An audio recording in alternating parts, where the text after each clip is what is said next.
Et si vous achetiez votre maison, mais sans être propriétaire du terrain? Mais pourquoi pas? Pourquoi pas? À voir, sachant que le prix de l'immobilier. Moi, on préfère être propriétaire de l'ensemble, quoi, mur et terrain, maison et pouvoir faire ce qu'on veut dessus. C'est une forme de démembrement un petit peu quoi. Non, non, c'est pas quelque chose qui est susceptible de m'intéresser. Et pourtant, ce nouveau droit de propriété a été voté avant les fêtes, en première lecture à l'Assemblée. Pour l'auteur de la réforme, un député de la Haute-Garonne, c'est un moyen de lutter contre l'inflation des prix.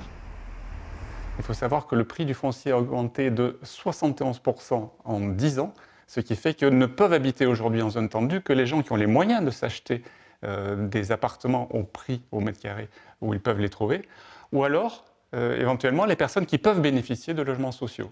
Mais toute la classe moyenne, tous les Français moyens sont exclus, vont à 10 km, 20 km, 30 km des centres et ne peuvent plus en fait habiter en ville. Être propriétaire des murs et louer le terrain, ça existe déjà, mais il faut respecter des conditions de revenus et cela reste très marginal. Il s'agit de généraliser le dispositif. Les agents immobiliers attendent des éclaircissements. On se pose des questions sur la complexification que ça pourrait amener sur les ventes. Parce qu'aujourd'hui, quand vous vendez un appartement ou une maison, vous vendez l'appartement. Si derrière, il y a un intermédiaire supplémentaire, ça veut dire, est-ce que quand on vend son appartement, il faudra demander l'accord au propriétaire du foncier? Les promoteurs immobiliers sont favorables à la réforme. Je pense que toutes les idées qui peuvent amener à baisser le prix de vente des appartements est une bonne idée. Le foncier n'est pas forcément ce qui pèse le plus lourd.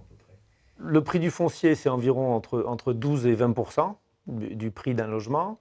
Pour les constructeurs, la vraie solution, c'est construire plus et plus haut, une idée pas forcément facile à vendre.